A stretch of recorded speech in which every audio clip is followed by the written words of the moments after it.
This is In the Black, a leadership, strategy and business podcast brought to you by CPA Australia.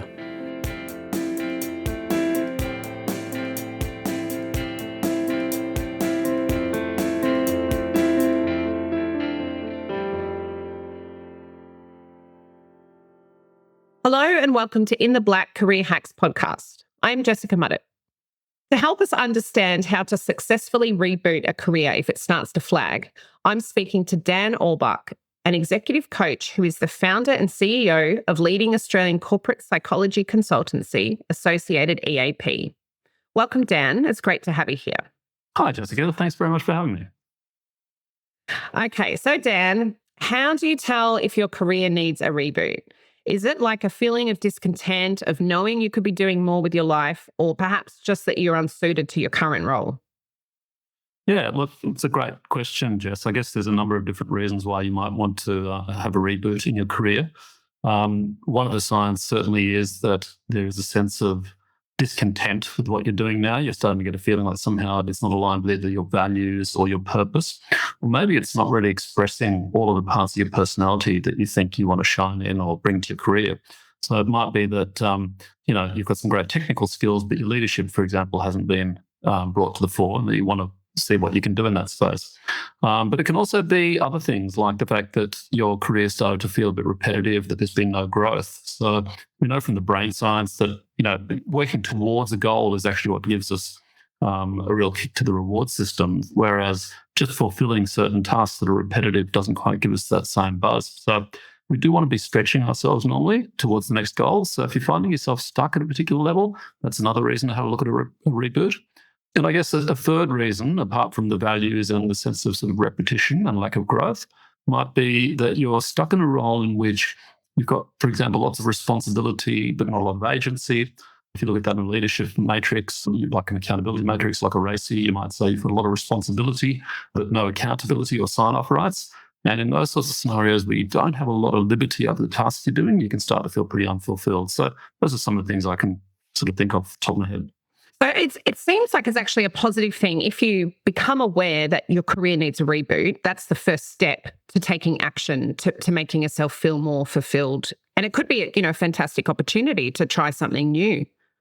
Yeah, totally, Jess. I reckon that we undervalue boredom, we undervalue frustration. And sometimes the mistake we can make is looking outwards and going, oh, it's all because of this and that situation. And I hear that a lot, people sort of complaining about their scenario, but not really seeing that it's actually a pretty positive signal to them to say, look, something's uncomfortable, time to move, So, it is a great motivator, yeah. Ben, could you please outline the elements of a successful career boot? And I believe you can speak from firsthand experience here as well. And I'd love to hear about that and the kind of advice that you give others. Yeah, sure. Look, I guess my personal advice or my personal journey was a bit hard fought. I didn't have any of these guiding principles in mind when I stumbled through trying to reinvent myself, but I have had three pretty big goes at it. My original career when I first started working was in commerce. I'd qualified in that area. I did about 10, 12 years in various business capacities and learned to do managerial work and led teams. But after a little while of that, after about 10 years of that, I started to feel like there was a bit of a dead end in sight. And the more I would sort of succeed or level up in my career, I'd sort of get this feeling like, okay, I'm here now, but this isn't quite hitting the spot. So I did a complete 360 and retrained, as it happens in mental health type work, psychotherapy and counselling and clinical work. And then spent about 10 years in clinical practice. And alongside that, also built a business. So use some of my entrepreneurial skills to build a business in the marketing and psychology space and also in the employee services space. And then more recently, 2 or 3 years ago, I thought, okay, look, I've done another 10 years there. Time to do the next thing.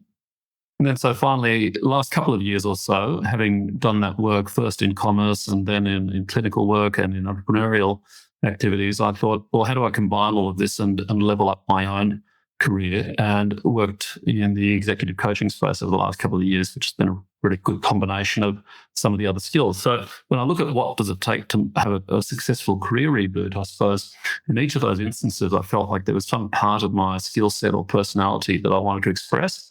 So I think the first thing that I would give people as something to think about would be find your North Star, like really ask yourself, where is it that you want to be heading?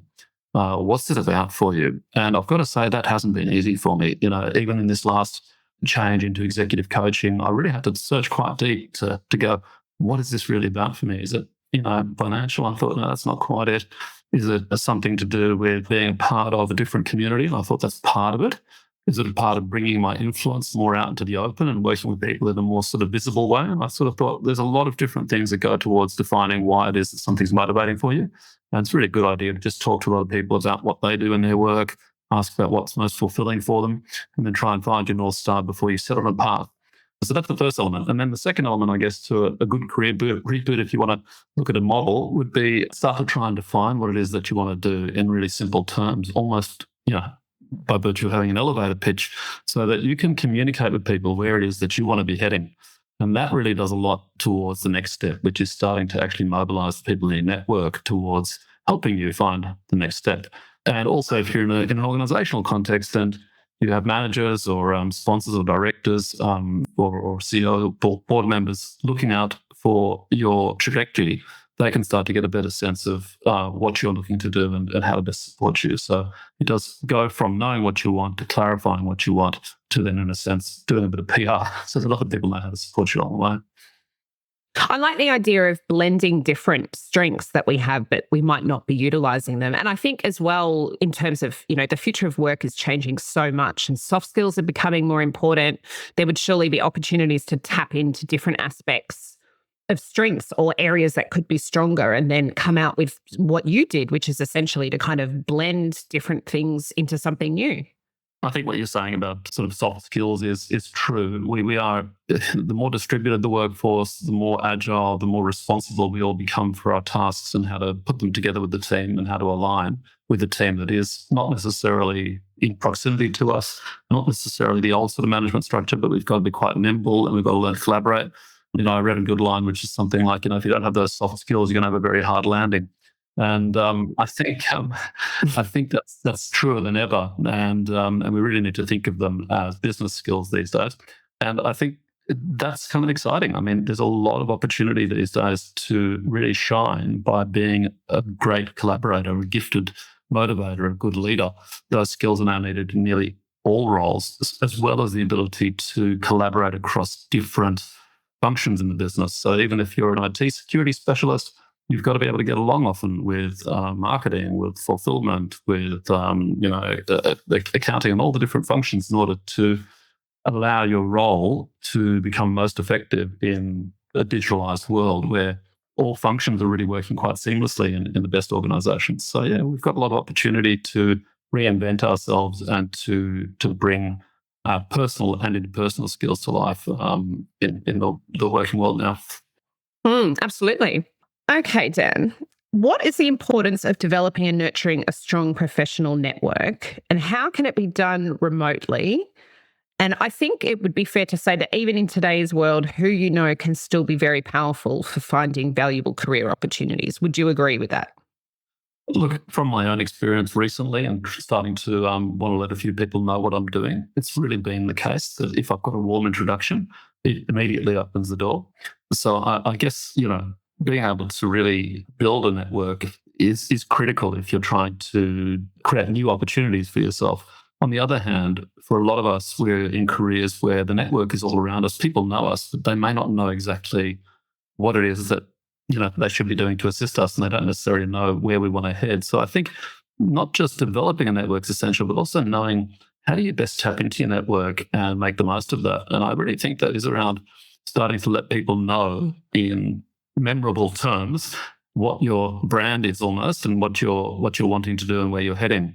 And then also getting mentors and having people advise you and pay attention to the changes that you're trying to implement. So if, let's say you're going from a managerial to a leadership role, hopefully, and you've got a trajectory around that, finding sponsors in the business who are really going to pay attention to your leadership qualities. They might advise you on, are you being strategic on working on the business, or are you too on the tools? Have these people give you feedback on how you're coming across in your interactions. So really getting your network to work for you, I think, is really critical as well. And would you say that it's really still quite essential to make the effort to do some face-to-face networking? Or how do you approach remote networking differently from face-to-face opportunities? Yeah, look, I'm not sure that I've got a recipe book around that. I myself have tried a number of things. I think, some of it's just like traditional marketing where you want to stay in front of people often enough so that they think of you when they need you, having a clearly defined brand and then being, in the space so that you're a part of the conversation is an important thing, I think. And yeah, of course, I think, personal relationships are always going to be the ones that where people will genuinely understand, know us and think of us for the right reasons and for our unique skill set. But I think if you're in a career, then I think it's actually about letting people in the workplace understand what value you can offer them and how that supports their work. So I think that it's a potentially a different thing to if you're in a self-managed business where you need to develop a much more distributed network of individuals from all different backgrounds. When you're in a career, it really is about taking opportunities and building your network through the way that you contribute value to the business. And that's the way you'll most likely get visibility. I see. Okay. And I think that's the same whether it's remote or in person. Certainly in-person connections, still essential. That's how business gets done. But if you're trying to level up your career in a job, I still think it's about contributing value to the organisation and becoming visible that way. So, Dan, if a person should start to feel that their career is lagging, what are your practical tips for leveraging your professional network to help kick it into the next gear? Is it simply just a question of going to a few conferences, or is there a bit more to it than that? Yeah, I guess it depends on where you're at in that reboot. If you don't yet know where you want to head, then ask for support from your network to find out what it is that they're doing, how they see you, how they see your role in the company or in the industry. It's really about getting feedback from the people who might have information and broaden your view. If it's about, trying to find opportunity and having people find opportunity for you, then it really is a matter of asking and extending out that request to say, look, can you introduce me to, let's say, 2 or 3 people in your network? Being quite proactive about that, which is scary as hell when you're really putting yourself on the line. That's sometimes what it takes to advertise your wonderful availability to others. Okay, Dan, if you could give one piece of advice on what a finance and accounting professional could do now to prepare for the future, what would that be? Look, obviously, it's a pretty broad industry and people are doing different things across that industry. But generally, as I was saying earlier, I think that having skills in collaboration, knowing how to coordinate work with other people is essential. And that requires a few different components. So I think it requires understanding a bit about self-management. How good are you at managing your stress, your work? If it is that you're a producer, how good are you at managing your deep work and your tasks? If you're a manager, how good are you at managing others and creating the right responsibility and accountability matrices? And if you're a leader, how inspirational and visionary and values-based are you, and how well do you model what it is that you're trying to lead? So those are all self-management skills and they can be learnt, and it starts with awareness. So I think my first thing would be to get some feedback from others as to how you're going in that regard and make sure that you find people who are going to be honest with you and who've got the skills or, a couple of rungs up the ladder from you to be able to guide you a little bit on what they think you need and get a broad range of responses around that. Don't trust one person to, advise you on your career. You're going to get as many different answers as people you ask, and finding that combination that works for you is going to be critical. So yeah, find a way of developing your self-awareness and learning what's ahead, what the skills gaps are and developing those. And then in terms of what we touched on earlier in terms of networking, in this regard, I think it's more about relationship building skills, but also learning how good are you at collaborating with others and getting them to either, help you produce if you're a producer, do the work that you need to have them do if you're a manager, or to follow you in leadership if you're a leader. So looking at those interpersonal skills and again, looking for opportunities to develop those is important. And in that regard, if you're in a managerial or leadership role, it's really useful to get 360s and potentially get some coaching around that so that you can, widen out your perspective a little from where you are. I guess, the part that I would say as an executive coach stands out to me is really looking for opportunities to have open and honest connections with people so that you can develop genuine connections and get real feedback. And if you make yourself a bit vulnerable and let people know what you're really about, what you really want in, you'll be surprised at how helpful people will be. People do love to help. So being open and honest, look, don't try and advertise yourself. Try and really reach out and say, look, this is where I'm up to. This is my growth agenda. What do you think I should do? And really listen and just say thanks and take it in and digest it for a little bit, And then I guess the other thing I would say is if your career is lagging and, you've done all those things, then it might be that the next step is a little out of awareness for you, or that the next step's a little outside of your capacity. And that's, I think, where if you've got the good fortune of being able to afford an executive coach or maybe a mentor of some sort in a more formalized way, whether that be like a young president's organization or another sort of CEO network, or depending on the level you are in, getting out there and getting more feedback, it can be really, really helpful, because sometimes, especially at senior leadership, the small things that we're outside of our awareness that we need to develop are the things that make the big difference in our career. They're things everybody else can see, but we can't. So I think that's my final tip. Terrific. Well, thanks so much for coming on the show, Dan. That's been terrific. Absolute pleasure. Thanks so much for having me, Jessica. We hope you're enjoying In the Black's Career Hacks series. If you're interested in the latest news, analysis, policy updates, and business insights, you should check out CPA Australia's With Interest podcast. Join us as we dive into the news and delve into the business issues of the day. We talk to thought leaders from across the accounting, finance, strategy, economic, and business spectrum. And you get their expert opinions. Now, back to In the Black. To help us understand how we can leverage our skills and experiences to give our careers a boost, I'm speaking to Michelle Gibbings. Michelle is a workplace expert who has worked in a range of financial services organisations in executive roles. Welcome, Michelle. It's great to have you here.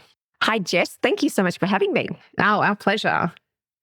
Now, Michelle, could we begin, please? Could I begin by asking you to share some tactics to build up a CV and make it stand out with additional types of experiences, which could be pro bono work, volunteering, and mentorship? I think the key thing when you're thinking about your CV is you need to make it relevant, and it needs to be really targeted to the job that you're applying for.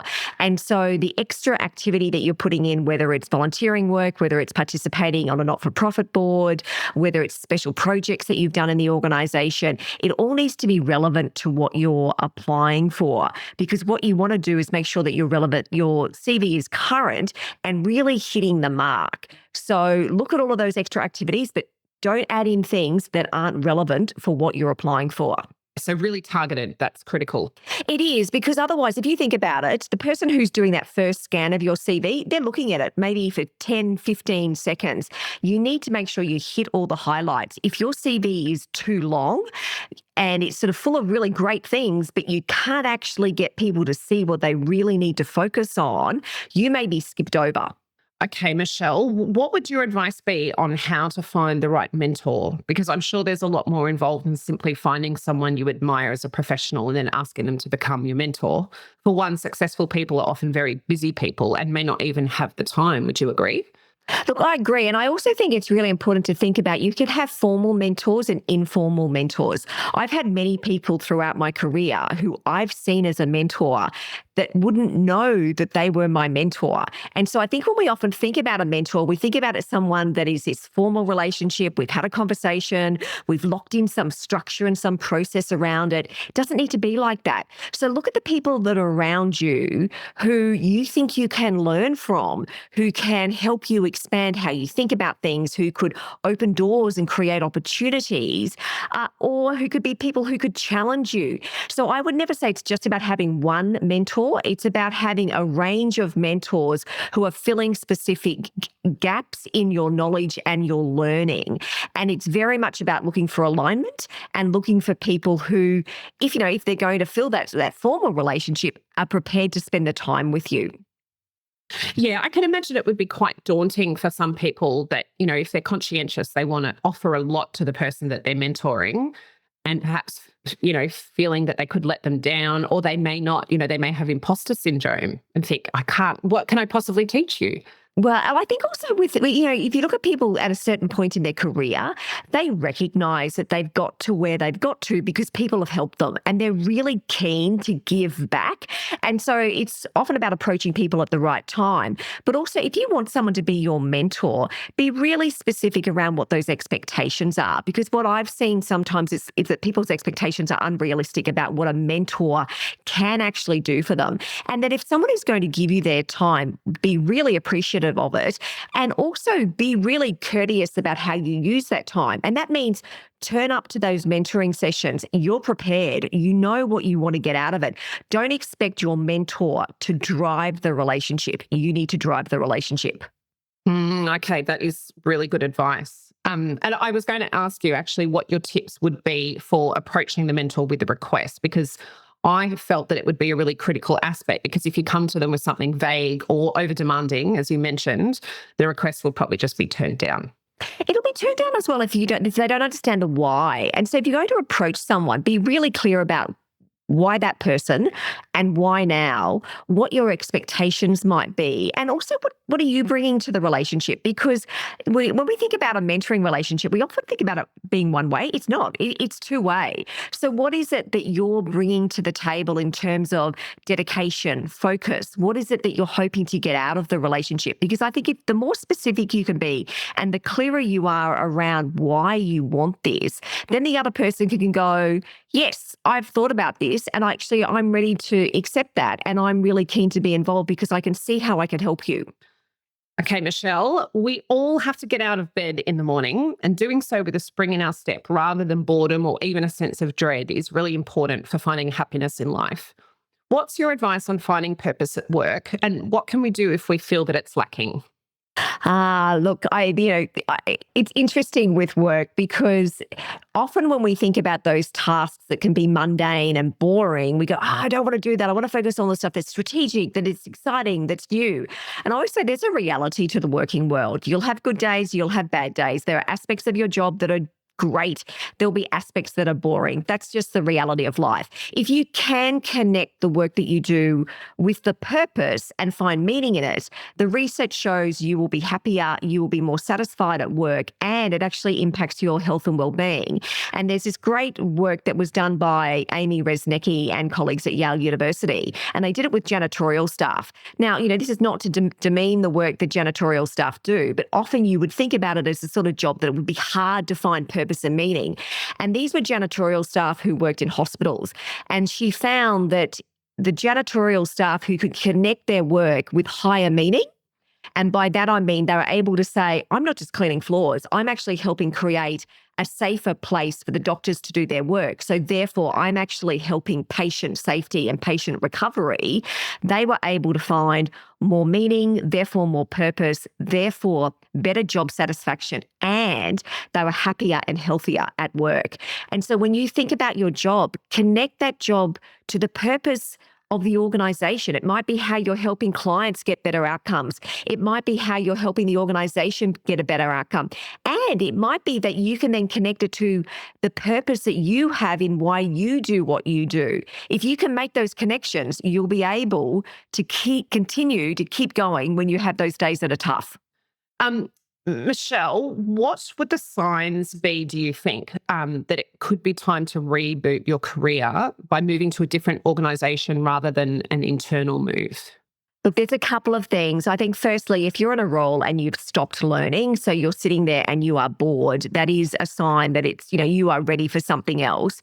If you've become cynical, so you've become the office gossip, you're the person who is the office energy thief, you're cynical, you're sitting back playing the black hat in every single position, every single decision-making process, it's pretty much time for you to go. And also, if there's a values disconnect, so if there's a disconnect between your values and that of the organization, once again, you might want to think about doing something else. And with those three elements, it's really sitting back and challenging yourself and going, if I stay here, am I damaging my brand and reputation? Because I've seen people in organizations get to the point where they should have left a long time ago, but they hang around for various reasons. And sometimes it's fear because they don't think they'll find something else, or it's just complacency. But what it's doing is it's slowly eroding their brand and how people see them. And it spreads through the whole organisation. It can create a really negative culture, even a toxic culture, if there's too many people who feel like that.